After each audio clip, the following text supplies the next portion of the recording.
Hey, are we gonna hang in This time it's gonna work. Yes. My goodness. Sorry about that. Little technical difficulty. So I think we look like we're live to our end. Should we sit back and relax in the... Yes. Don't look at the screen. Yes, dear. Sit back a little, honey. There we go. There we go. Loud and clear, somebody says in Barrie, Ontario. Oh, how's the snow? We're sending you warmth and sunshine today. Yeah, we got lots of extra warmth. Yes. Yeah. I should talk to myself more often, said James. Oh, thank you. We had so much fun making that one. Yes. I actually have plans in the works. The next one might involve even another guest joining. So yes. So great suggestions, everybody. Thank you so much for all your comments. And snow's all gone. Oh, great. Wow, you've had such a mix at home of snow and warm weather. That's great. Hello from Toronto. Wow, lots of Toronto folks. We're missing you all, but we are so excited to be down here, back. though. After all this time, we couldn't get back to the boat. Yes, 7 months away. But first of all, for those of you that are new to our channel, I'm Sheryl Shard. I'm Paul Shard. And we're the hosts of the Distant Shores Sailing Adventure TV series that airs on AWE TV in the USA, and also, of course, the Distant Shores YouTube channel. And we've been cruising for 31 years now. And our current boat, Distant Shores 3, is actually our 4th boat. And she's a Southerly 480. We are in the process of selling her, so information on the website if you're interested.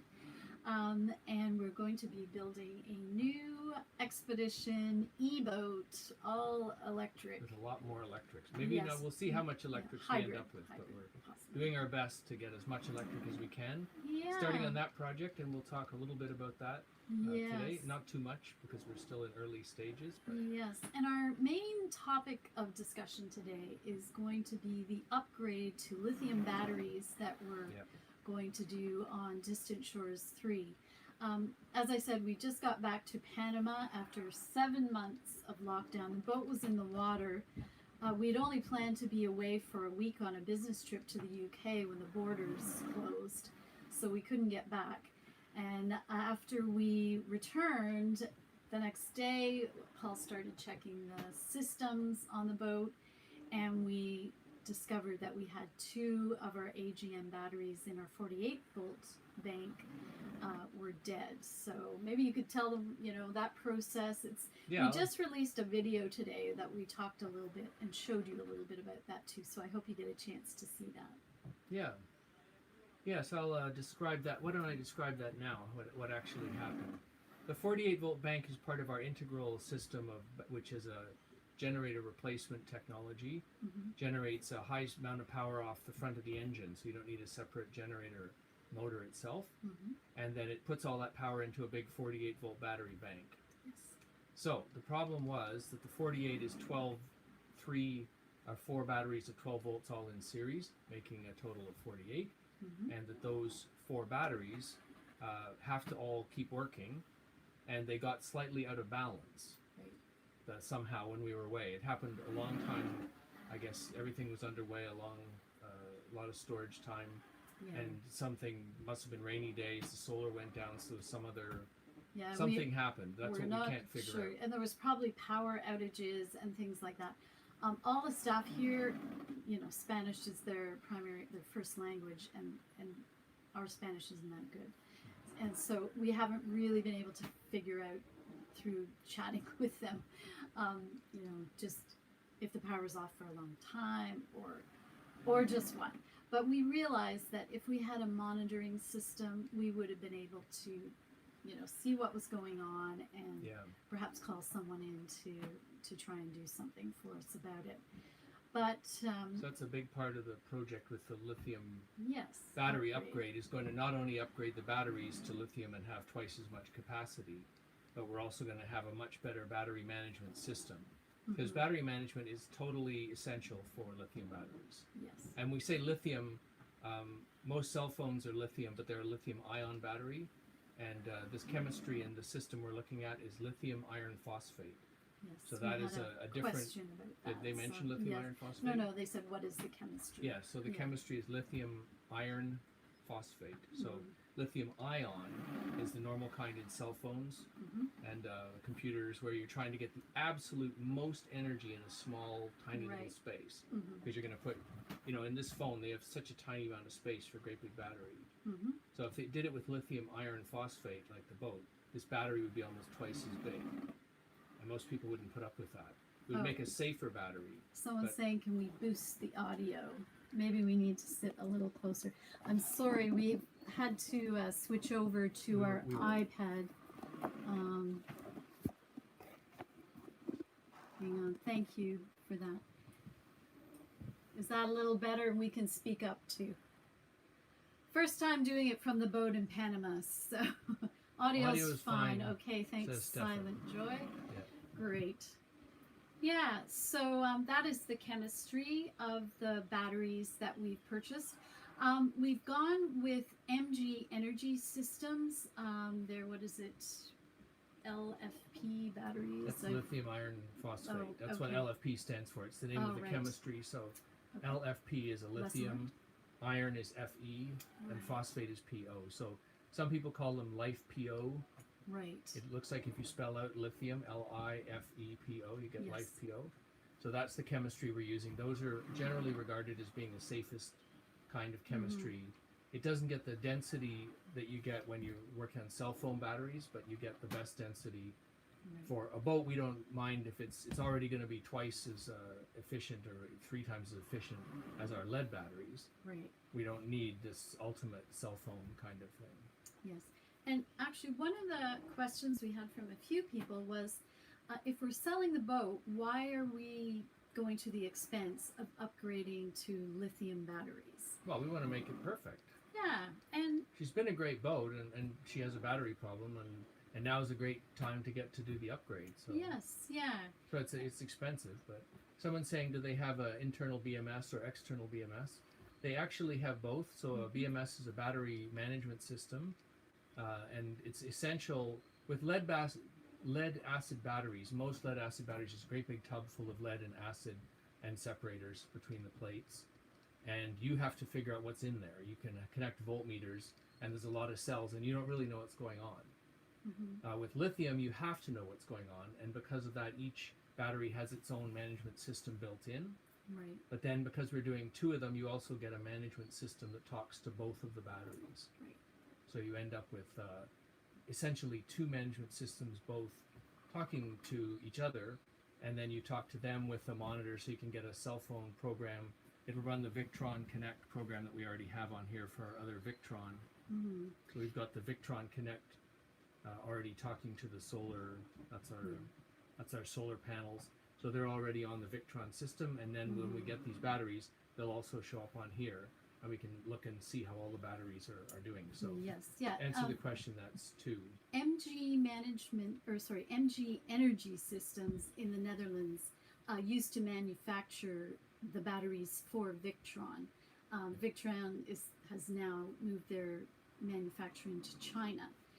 So the MG Energy batteries are compatible with the Victron control system and so on. Yeah. Also, they were recommended to us by Integrel Solutions, who manufactured our generator replacement system that we've had on board. And that the other thing I should point out is that we were a bit more restricted because we're looking for a 48-volt bank of batteries. There weren't as many options that we had that could have a method of managing them at 48 volts. Right. If there's many more 12-volt batteries available, right, then you have a lot more options. But we wanted 48, and you can't just put 4 12-volt batteries in series with lithium without managing them. Audio low again, so we'll just try to speak up. Okay. Yeah. So Dennis Foster, BMS can consume amps if unattended for a long time and reach low voltage. So yes, that's true. And the manual for the MG batteries lists exactly how much it uses for each of these battery managements over a number of hours and days, so you can calculate what you've got.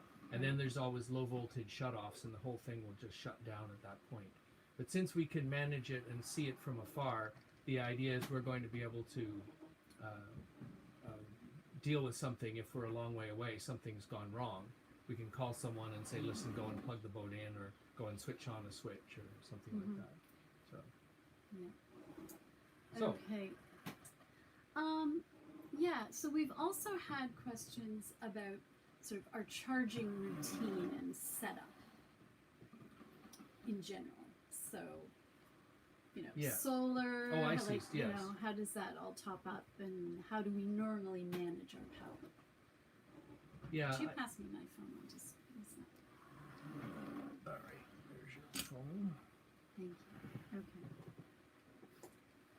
Audio's okay. We just need to speak up. Oh, hi, Mike. Hi, Mike. How's the new boat out in BC? Yeah. Good to hear from you. Yeah, so we have solar power on the boat here. We have 5 100-watt panels, so 500 watts of solar. Ideally, we'd have more than that. I think everyone wishes they had more solar panels, but we've got 500, and that gives us something like 2.5. We can get 2.5 or 3 kilowatts per day out of the whole thing. Hopefully, that's going to be enough for us. Always, it would be nice if we could have some more. But we look at it in terms of, currently that battery is going to be going into charge the 12-volt bank, and then the 48 is for the generator only.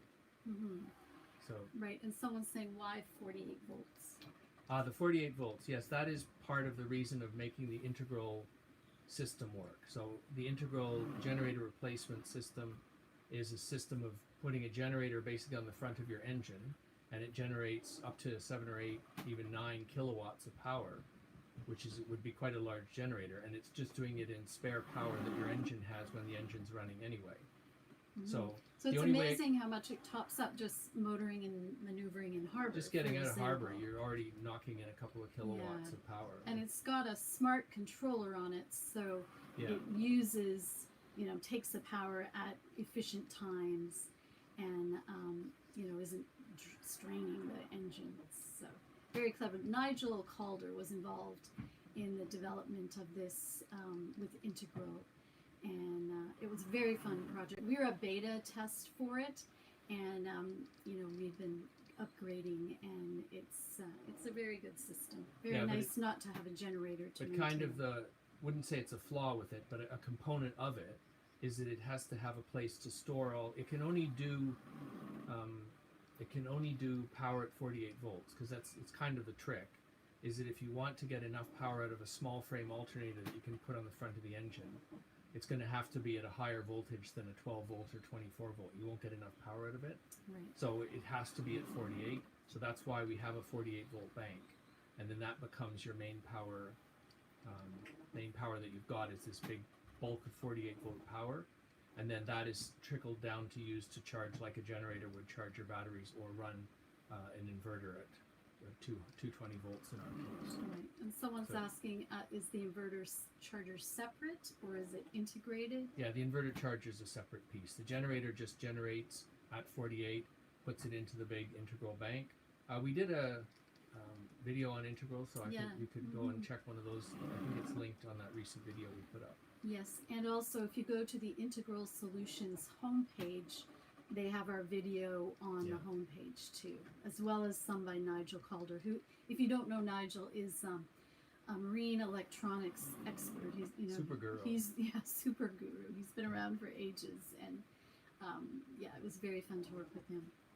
But that's the reason we have 48 volts, and then we have a 12 volt bank that is supplying the normal bulk of power to the ship, and that's what we're charging with solar panels, and then it's running the fridge, the electronics, autopilot, basically everything except the inverter, and in our case the also the bow and stern thrusters. So while we wait for that 48 volt bank to arrive, our bow and stern thrusters are temporarily unavailable.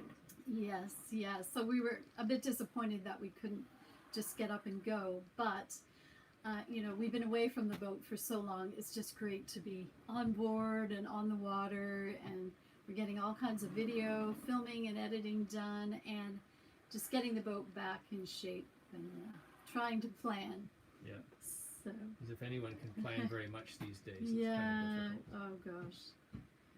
Just going through some of these other questions here.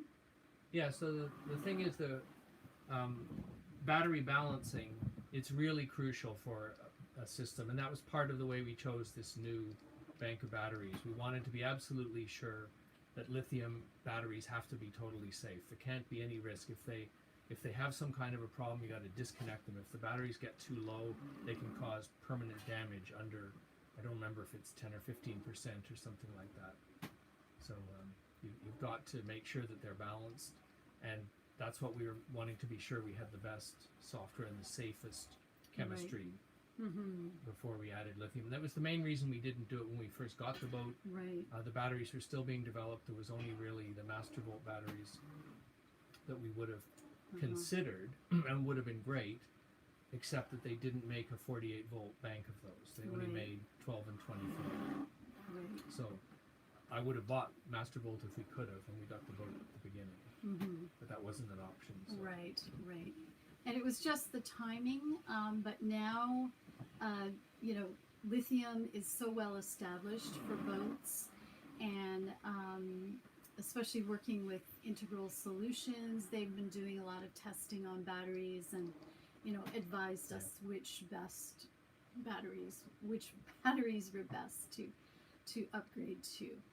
And yeah, it's a chance too for us to work with lithium before we move on to our new boat, and also be able to advise the new owner of Distant Shores 3 when the time comes, you know, just how to manage the system. Yeah, someone, Jesse, 10 years, it's come a long way. So. Yeah, definitely. I mean, the advantage of having a lithium bank is that we have other options we can do with it, and this was the thing we got most excited about. I mean, it depends what you're interested in. Some people are really keen on getting rid of cooking gas for the stove. Yes. You know, and I'd looked at that before with our old batteries, but there wasn't enough power stored in our battery bank, which had about 5 usable kilowatts. Right.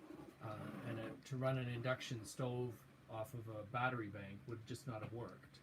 There would have been too much power needed to be replaced every day. Right. But lithium, you can hold enough power, and you can generate it with a generator, or in our case, with this Integrel on-engine thing, Yes. or if you have enough solar.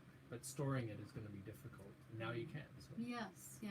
And the whole stove and oven issue with lithium batteries, you know, going electric cooking, was, you know, a real thing I considered, because we've always had propane.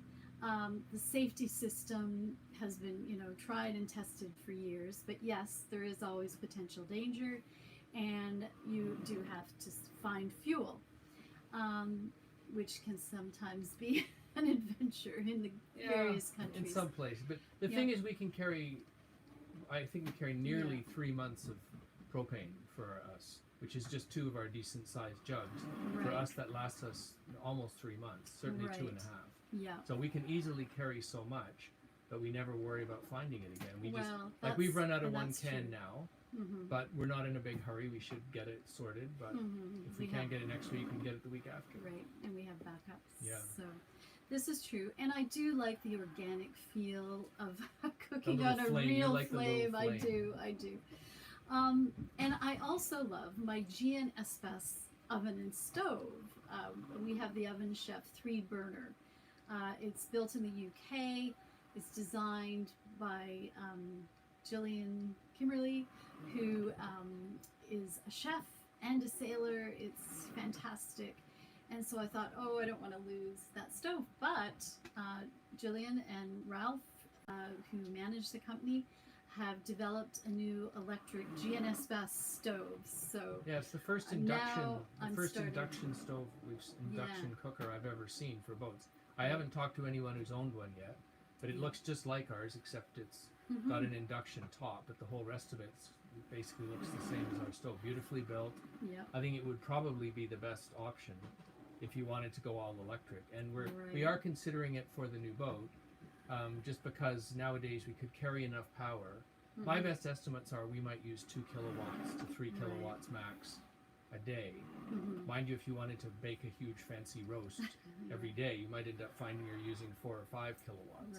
Right. And that will be way too much for the current boat, but doable with the new batteries. So. Yeah, so the fact that GNS-Pass has an induction stove is making me rethink that whole thing, because I know many of you follow Delos, SV Delos, who has done a lot about lithium batteries and upgrading.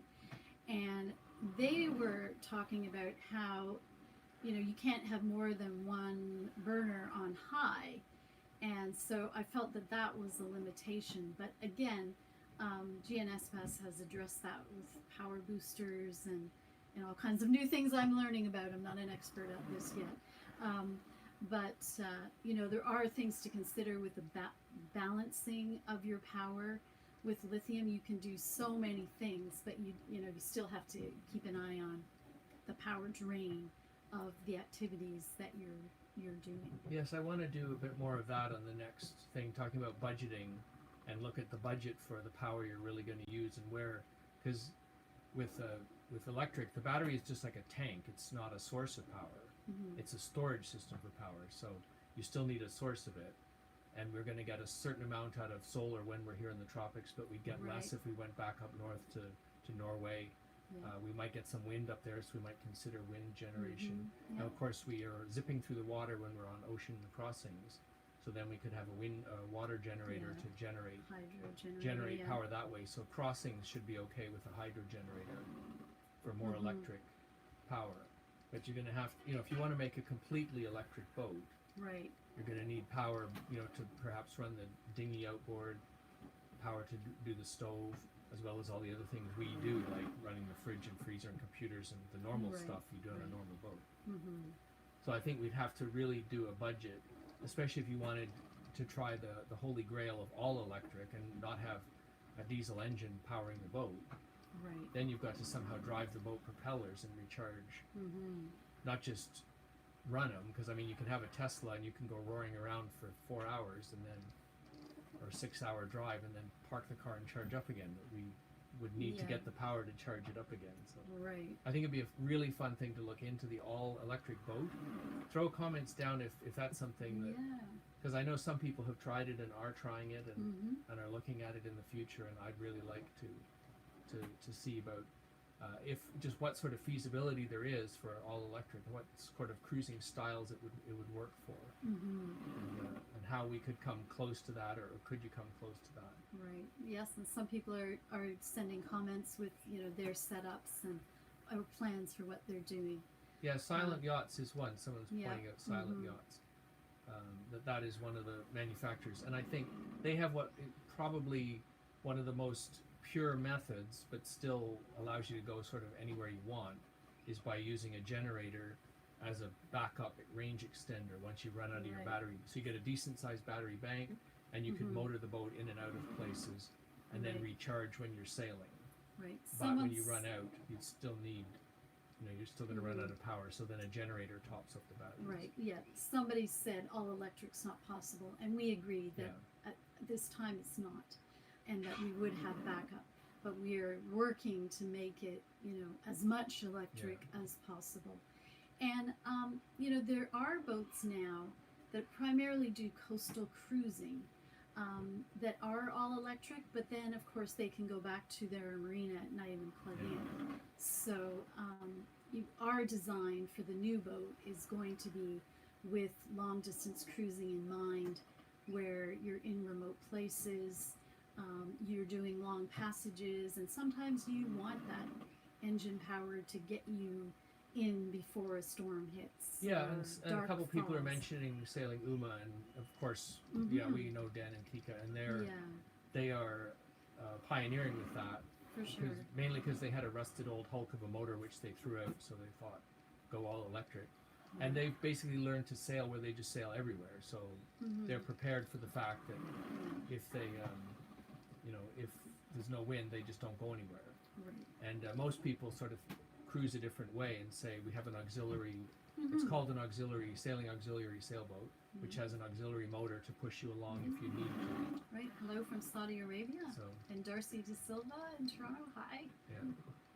yeah, so the option is to have all electric and have a range extender with a generator. That's probably one of the most sensible alternatives that gives you all electric boat, but allows you to and you might go for months, say in the Caribbean. Right. I could picture leaving from the Canary Islands, which last time we did that on this boat, I think we used something like a few gallons of fuel altogether in a month. And by crossing the Atlantic, we motored out of the Canaries and then sailed on and then crossed the Atlantic and didn't use the engine hardly at all. We ran the generator a few hours and that was about it. If we'd had more solar and a tow generator, we would have used zero. Right. So that kind of passage would be possible, and then you could sail up and down in the Caribbean too. You just would have trouble if you wanted to go somewhere else, like a cold place or a place where there wasn't sun. Our system wouldn't work. So in that case, the range extending generator could extend your range to basically anywhere, with some limits and some efficiency problems. And then the other option is a proper hybrid drive, kind of like a Toyota Prius has, where the engine drives the propeller, but it has a switch where you could also drive it directly with an electric motor and disengage the gas engine from it at the same time. So that kind of a drive system, then you could have a boat that could be all electric, so long as you can manage it, it would be all electric. Right. But if you needed it, you would just turn on the engine that was basically waiting there and being very efficient. So Would you charge lithium direct from the engine, or sorry, the comment faded. somebody asked, would you charge lithium via direct lighting? And I'm not sure what you mean by that. So by direct lighting, now I don't see who. Sorry, we've switched our system here, so we don't. The comments are disappearing on our yes, they screen. go. So But yes, the anyway. hybrid Toyota system is pretty Yeah. cool. Okay. Yeah, so there are a few options, and we're looking into those. People are interested in seeing more of our thought process on that. Yeah, we're going to be blogging and vlogging about this whole research and discovery and development of the lithium system. Also, for this boat, but also for our new upcoming boat, where we're going more electric. So stay tuned, and we'll keep you up to date on that. I see Sailing Legend there saying, would you use, since we have two rudders, and we probably will have two rudders if we get to do another monohull, sort of the next evolution of this boat is our plan. If with the two rudders, would we have perhaps two electric engines?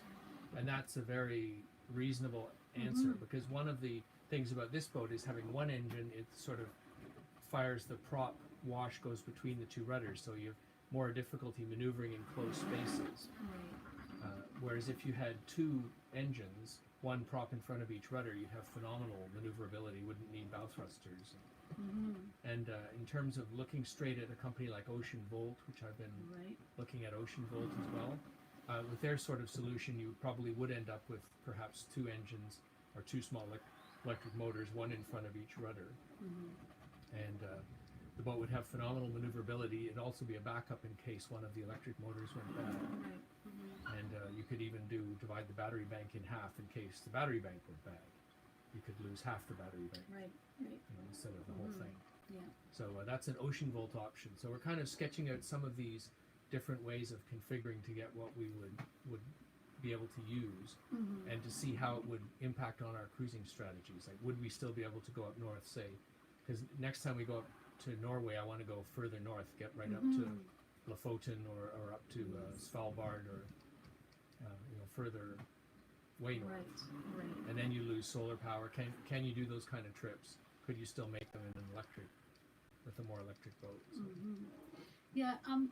Couple of questions about fire prevention with the lithium batteries. Someone's saying what kind of fire extinguisher, what kind of fire system, or are there worries about the runaway? Lithium iron phosphate is not supposed to suffer from the same runaway fire problems that you have if you have one of these, like the Samsung phones that had the Right. problem a few years ago. Yes. That's the lithium ion technology that has that potential. The lithium iron phosphate is supposed to not have that same potential, and especially if you're managing it properly, you shouldn't get into trouble. Yes. Yeah. Also, lithium iron batteries are supposed to have a lot more cycles that you can get out of them. And these phones could have only 1,000 recharge cycles, because we never complain when our phone's battery quits after 2 years.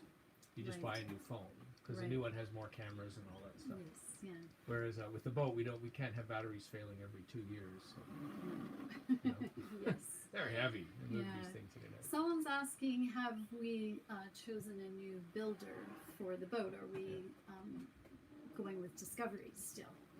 And we are looking, our plans for the new boat is that it's going to be aluminum. It's very strong, but the main reason is that it's our plan when we build this boat, if there's others interested, that we'll build a line of Distant Shores yachts. Yeah. And we want to make them pretty custom for anyone interested. And aluminum is a lot easier to change. So if we stick Well, with plus fiberglass, it's super rugged. You know, you Yes. have the toughest boat that can go really anywhere. Like if we do want to go even further north up Norway iceberg into some country.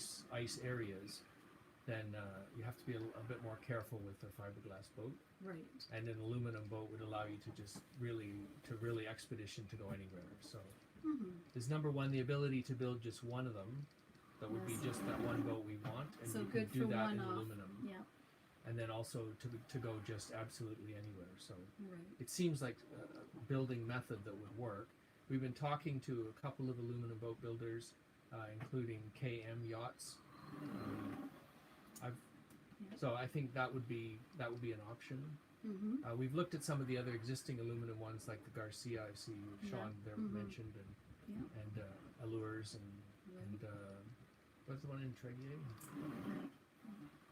Boreal. Yes, Yes. Boreals, yeah. Yeah, and they are all great boats. They look interesting. Yes. They're just not exactly what we wanted, and I think we were thinking of doing this time the real boat that is just exactly the perfect boat that we wanted, with getting every feature that Yes. we weren't going to get. So. Yeah, yeah. Whenever you go with a production boat, there's always compromises, Yeah. and we just feel it's time to stop compromising and have really the boat that we want. Yeah. Yeah. How do you heat the boat in cold climates? From Dennis. Well, this boat has a diesel heater, Mhm. and we may have a diesel heater on the new boat, I suppose, or we may have again an electric. That's going to be a lot of electric energy to try to heat the boat. So maybe have coal. Yeah. Firewood. Anyway, yes. Yeah. No, we haven't faced that. All of that is being worked out. So, I think good insulation Nova is Scotia. important for cold climates. Yes. The first part of cold boats is insulate the boat before you worry about heating it. Make sure you're not going to throw away all the heat once you've generated it. Mm-hmm. So in that case, aluminum is another boat that's always very well insulated and easy to insulate as you build the aluminum and then insulate them. So. Yeah. We have a couple of other questions. Yes, go ahead. Off the lithium battery topic here. First, from a couple of our patrons. If you're not aware, we do have a Patreon site. We're treating it a little differently than other sailing YouTubers. For us, it's a platform for a membership site. And if you're thinking of buying a boat or getting into cruising or planning to go cruising with the boat you have, we're using it as an opportunity to do group coaching and tutorials. And we have all different tiers from $2, right up to one-on-one consultation, etc. So check that out. It's a lot of fun. We do a lot of online meetups at the moment, but it's just a great way to get more information than just from our regular YouTube videos and blogs and so on. So from Jin and Gino. Oh yeah. For route planning in the Atlantic and Caribbean, we presently acquired World Cruising Routes by Jimmy Cornell and the Atlantic Crossing Guide by Jane Russell. What books do you recommend? And yeah, we have Jimmy Cornell's books too. World Cruising Routes is a great overall guide. And we always go to that first if we're thinking, for example, when we were planning our South Pacific cruise, you know, we didn't know that part of the world at all as far as cruising. And so we went there, like, what are the times of year that you do passages between here and there? When are the cyclone seasons? You know, it's just a really great starting point. And then from there, we usually go to Noonsite. Yeah, Noonsite is a great resource. If you haven't found it online. Noonsite.com. Yeah. NOONSITE.com. It's one run by the World Cruising Club, who runs the ARC Rally and various rallies. And you can go there and, you know, put in the names of the countries that you're interested in visiting, and it gives you like what the check-in procedures are, what visas are required, where the marinas and anchorages are. It's updated by people, you know, on location, but also by cruisers as they go through, send in updates as well. So that's, again, another really good sort of overview, overriding place to research cruising destinations. Then we search online and, you know, see other people's blogs and vlogs of where if they've been to those places. And we try to figure out people that cruise in the same style and similar budgets to what we do, just so, you know, we're getting an impression of the same kind of cruising style. And then we'll just research what cruising guides are available for the, like, actual, you know, paper and trees, like cruising or guides. Downloadable. Yeah, yes, downloadable are better more often now. But we really like the Royal Cruising Club, IMRAE pilot guides. If they're available for any areas, that's usually the first choice. You know, they're very thorough. They're a large group that, again, are constantly updating. And they have really nice sketch maps and sketch charts and so on. So that's our route. But then, you know, just asking around on the forums, there's usually the Bible of a place. For example, in the Bahamas, everyone uses the Explorer Charts and Chart Guide, which is sort of a cruising guide too. In Greece, it's the Heikel guides, which again is the RCC IMRAE pilot guides. You know, and I'm sure there's others for other parts of the world, but hope that helps. Also, from Greg and Christine Michon. Greg, I saw your comment there. Yes, the Burgies are coming soon. Yes, I promise. yes, made progress, I have made progress. Yay. Swag is coming, guys, and Burgies and membership pins and all those things. Do the graphic. I'll squeak it in by Christmas. You can do Christmas. it, Cher. Tomorrow. No, it's already happening. Oh, great. Okay, you'll be seeing in December, next week. Okay, so Greg's and Christine's question. He's laughing. Other than Burgies. Our questions are about verifying the quality of fuel and water in foreign ports, how you pre-treat diesel fuel and water, and how you fix up the issue after filling up with bad fuel or water. Wow, really good questions. Yeah, actually, that's another good place for cruising guides sometimes, but also talking to the cruising community. Yes. Often when you get to a place, there's networks on the radio, Noonsite to check comments. So I would check port comments. And what's the other one? What's that other engine? The boat skipper. Not the name of it.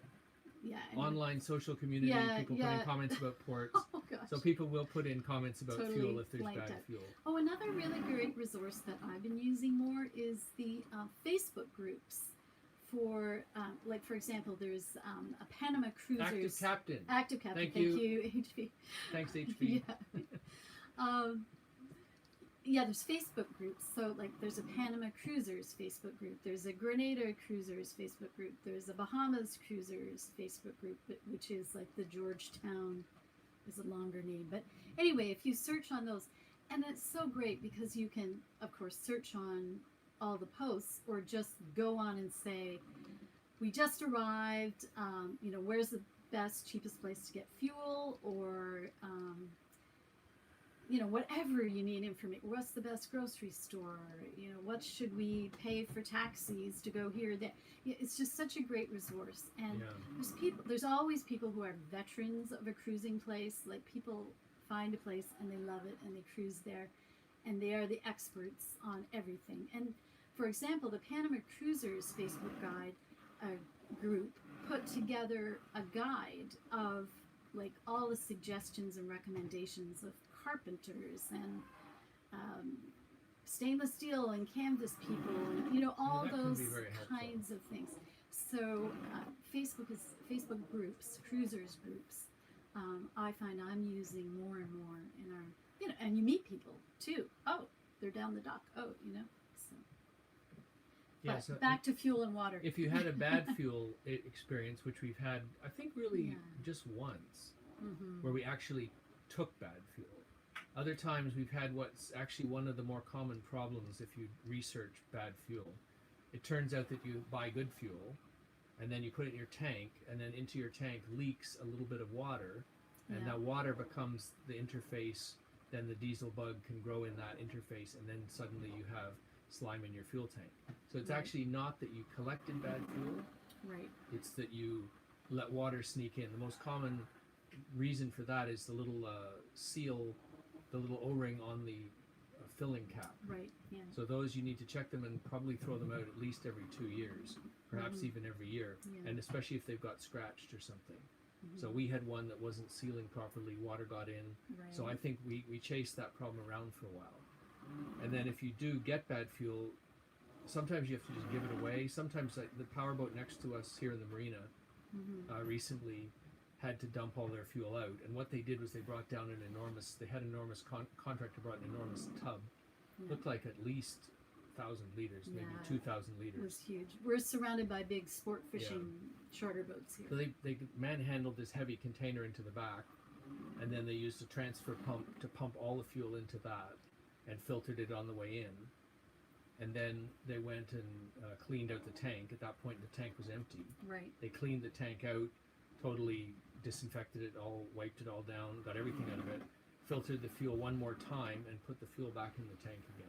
Right. Yeah. With so some they of the polished biocide. They call it fuel polishing. So you can usually get somebody to do that. Yeah. Yeah. We always James use and Chantal biocide. always add biocide to the fuel. And it does help.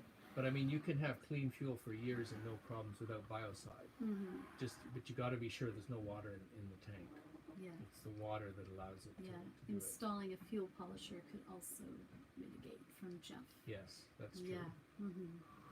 Yeah, and you keep like double fuel filters. Well, we filter the fuel twice. We don't have an actual polisher on this boat, like a device that just polishes directly.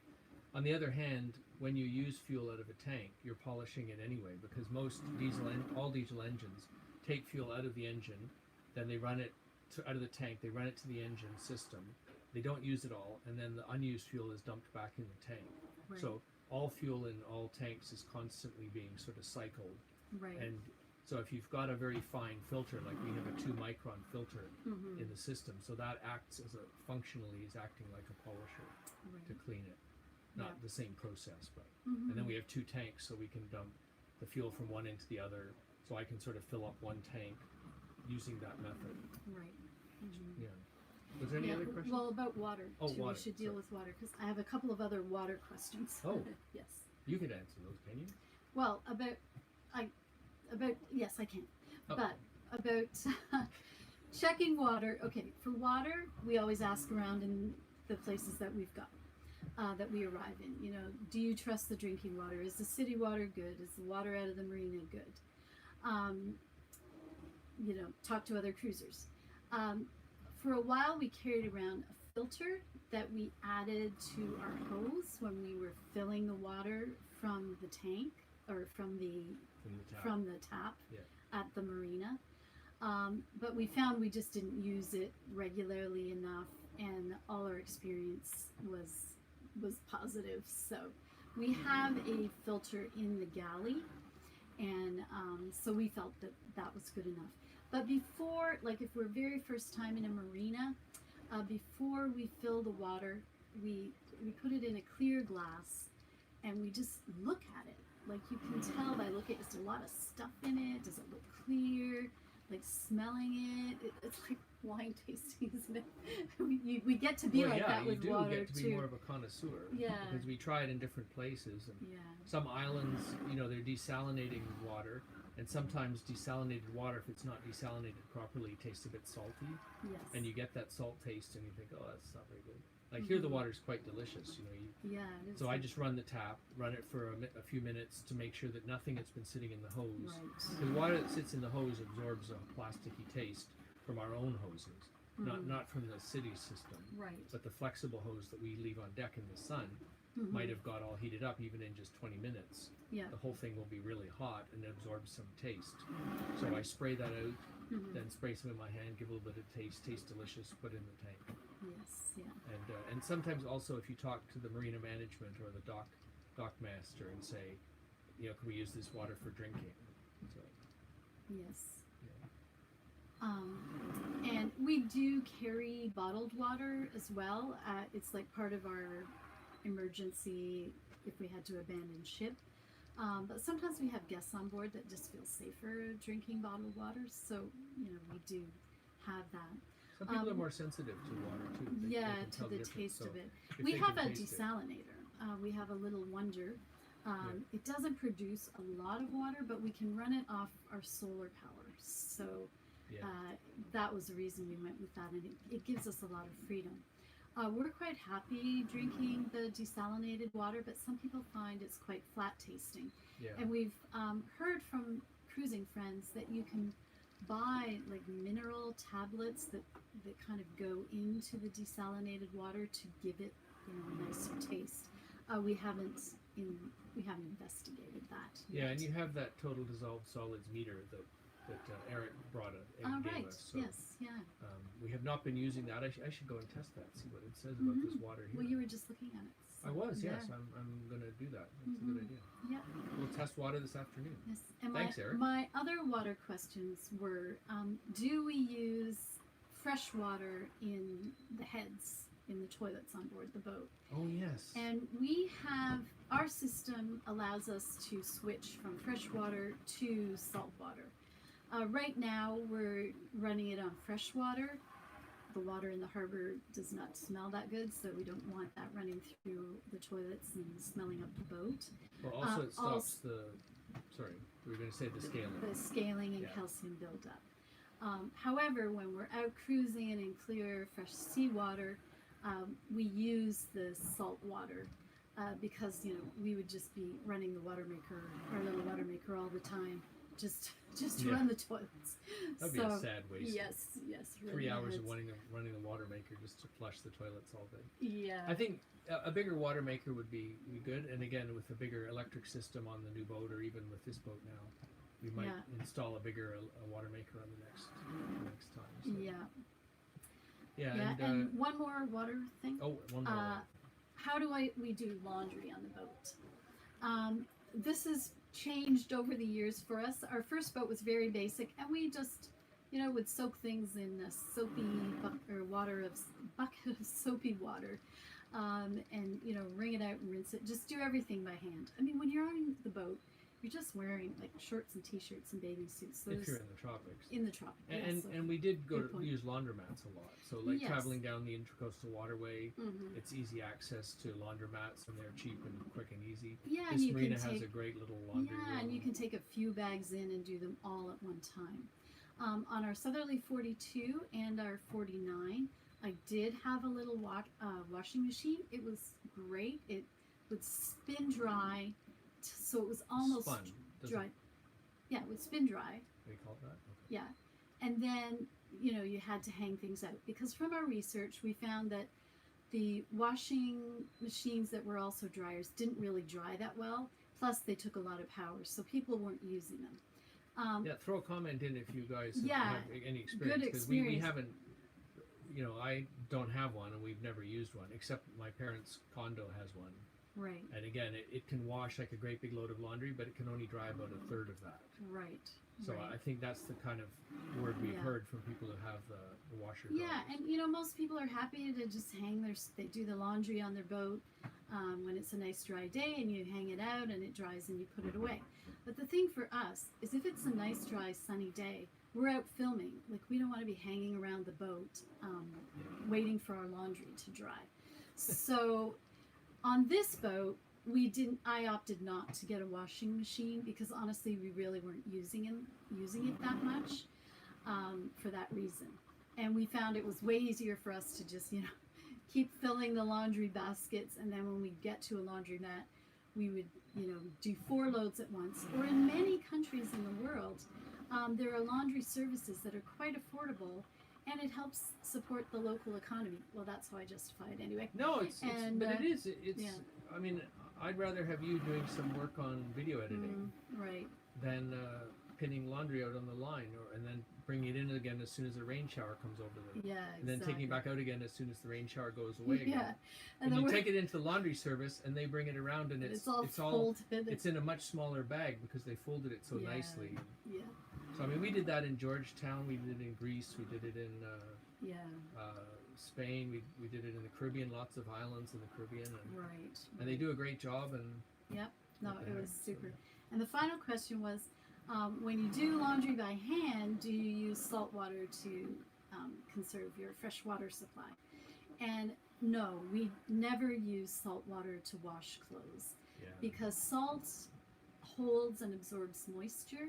So if you wash things with salt water, they just never dry. They're always damp. And I have quite sensitive skin, so I would always get a rash if I've got salty clothes. There would be a lot of you'd need at least one more rinse cycle, which would with fresh water would negate anyway. the savings of using the wash water. And Yes. I think, unless it was something that was just totally soiled that you were even thinking of throwing out, maybe we wash it Right. that way first, and then Right. like canvas or something. Yes. Anyway, we wouldn't do that. No. Bigger water maker, that's what we need. Yes. Yeah. Definitely bigger water maker on the next. It just gives you so much freedom.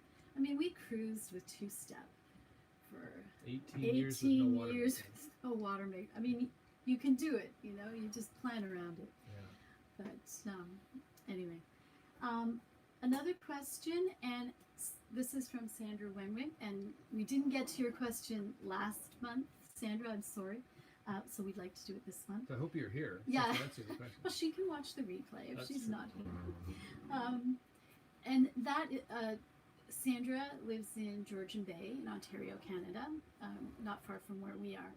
And her question is about heading south in the summer or fall from Georgian Bay to go down the Intracoastal Waterway and south to the Bahamas and Caribbean. And her question is, like, what is the best time of year to leave to do that, and the best route? Can I answer that one? Yes. Okay. Yes. We've done that 3 times. Mhm. 1989, 1994, and again in 2008. Right. And it was always great fun. It's a really nice trip. We really enjoyed the Waterway, the canals, the New York frickin' canals. New York, it used to be called the Erie Barge Canal. What a Yeah. stupid name.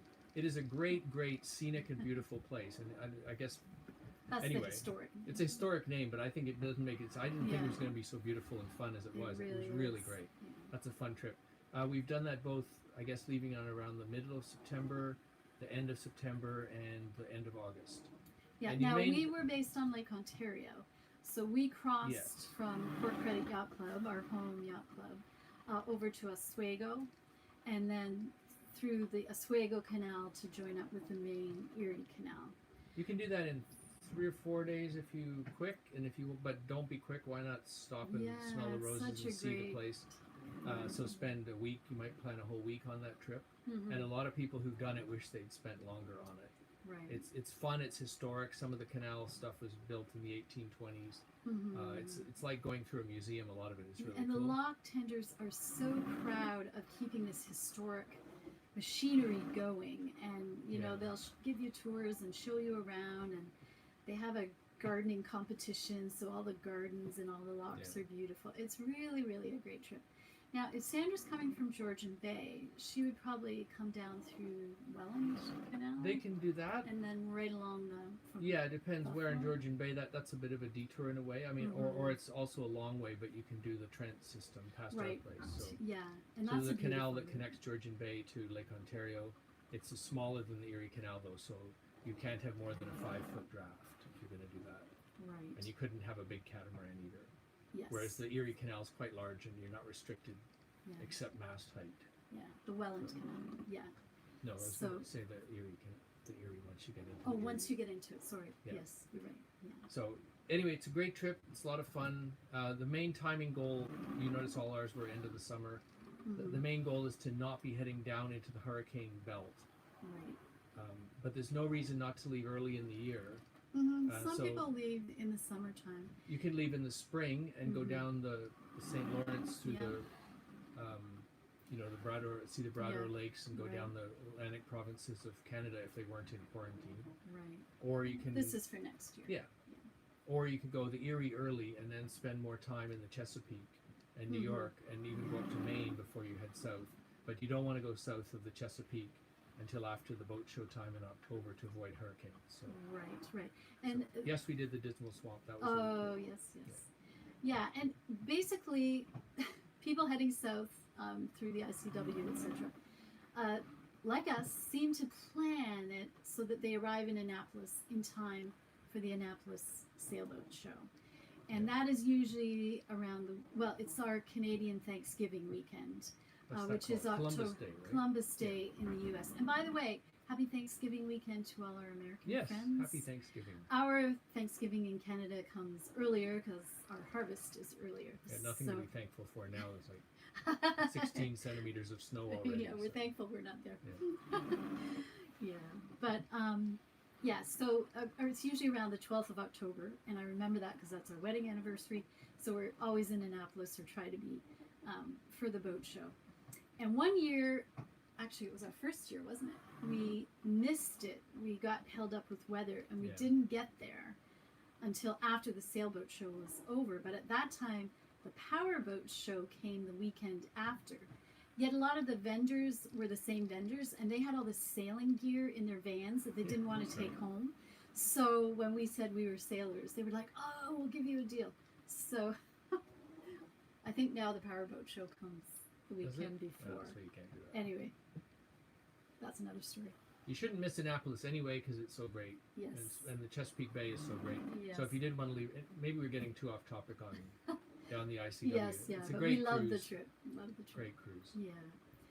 And we're getting at the end of our time here. Oh. We just wanted to thank you all so much for all your questions. I've got pages here, and I hope that we addressed most of them. If we didn't, we will try to, respond in the comments. And worst case, till the next month. We do try to do these every month, usually around the middle of the month, but just with us coming back to the boat and so on, we made it later. And if you want even more Q&As and tutorials, our patrons, members of the Distant Shores Cruising Club on Patreon, we have another Q&A tomorrow morning at same time. It's a smaller group. It's a much more intimate conversation. So if you're interested in that, check out Distant Shores TV on Patreon. For as little as $2 a month, you can be part of all this that we're doing, and it's really great. Yeah, we have a good that's time. a great community. We enjoy it, Yeah. and we'll see you guys tomorrow. Yes. Who I see some of you are here in that group there. Yes, so. yes. Thank you for coming out today Yeah. too as well. Great support.